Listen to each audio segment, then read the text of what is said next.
day, listeners. Welcome to Verdict TV, the news updates. After the killed, abducted schoolgirls, ex-Nigerian president makes shocking confession, exposes Boko Haram founders. Thank you for tuning in to this channel. But please do well to subscribe by clicking on the subscribe button and the bell for more updates. To the news details, please listen to the end. On Friday, June 16, former President Olusegun Obasanjo revealed some insights concerning the early days of the infamous Boko Haram insurgency in the northeastern area of Nigeria. The founders of the terrorist organization revealed to the senior politician that they started the insurgency because they were desperate for money and jobs when the economy collapsed.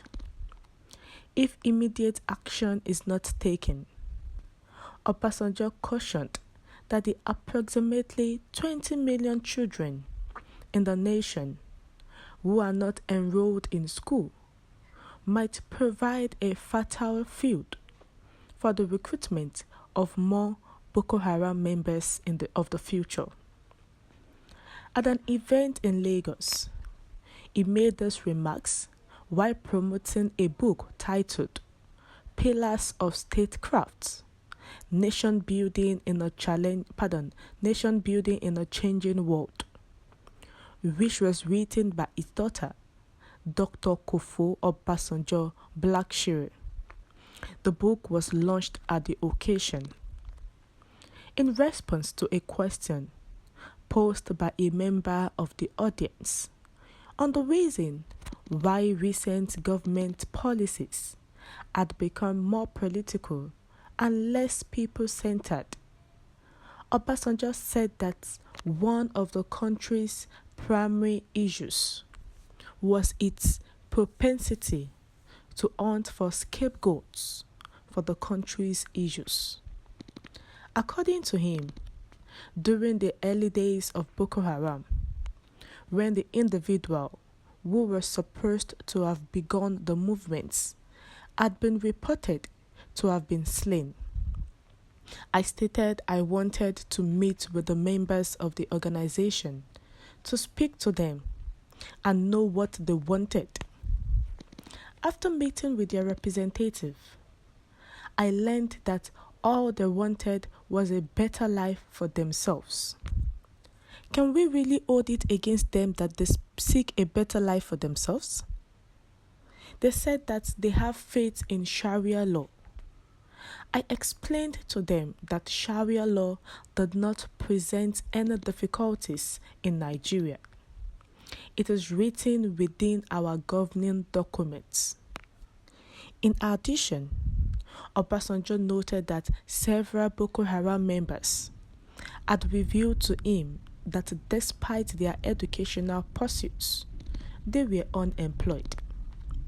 The former president stated that they had a right to a means of subsistence and that they should not be held accountable for their inability to find work after 4 years. It discussed the need of good administration and leadership, and it maintained that the nation should stop pointing the finger of blame at others and learn to find solutions to its own issues. Boko Haram has been in operation before now, whereby they are so paramount. Every day there's going to be abduction or bumping. But those people who said they are out of school and there was no job for them and they had to think of what to do, are they not entitled to a livelihood? Do we blame them if after 4 years they have no jobs? Now this actually boils down to one of the piece of nation building policies, which talks about governance and leadership. If leadership is not properly taken care of, every other thing will go haywire. That is why everything has gone haywire in Nigeria. So over 20 million are out of school and they are just walking around. Those people will be the future Boko Haram if care is not taken.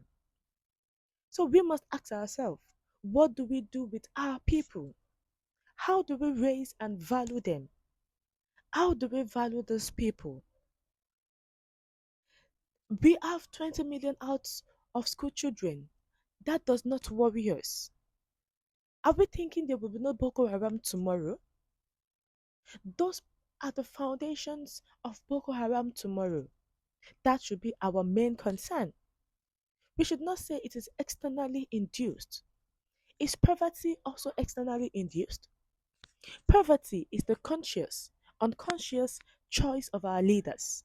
If we say no, it will be no. If we say yes, it will be yes. So the government should look into the education system, also create jobs so that this Boko Haram will not be multiplied later in the future because this is just an iceberg. We don't know what those people will do later in the future. Some Boko Haram's members had received an education, but they are unable to secure employment. And since they are able to get funds, they sat down and look at what can we do. And they started with their Boko Haram, started killing, started abducting to get more funds. And even top politicians are using them. So Obasanjo said he met with these people, he deliberated with them, he understood their grievances and aspirations.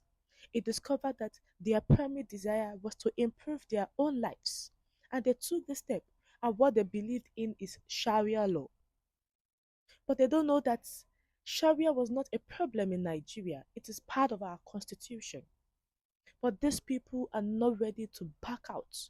Only if the government can provide them a better job that will take them off the street of being a Boko Haram, being a terrorist. Are we not tired of this insurgency that is grooming in the north? Even coming to the southeast now, we have other terrorists that are there. And we need to be people centered. Our government needs to be people centered rather than politically motivated.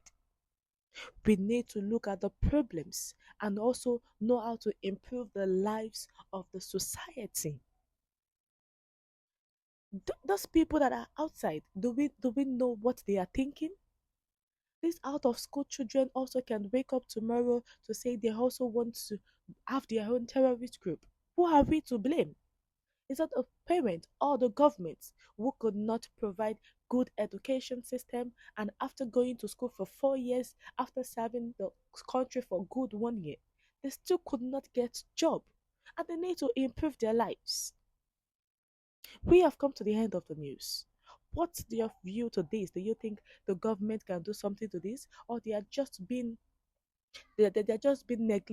neglecting this Boko Haram aspect, thinking that there will not be Boko Haram later in the future? Please share your view in the comment section. Thank you.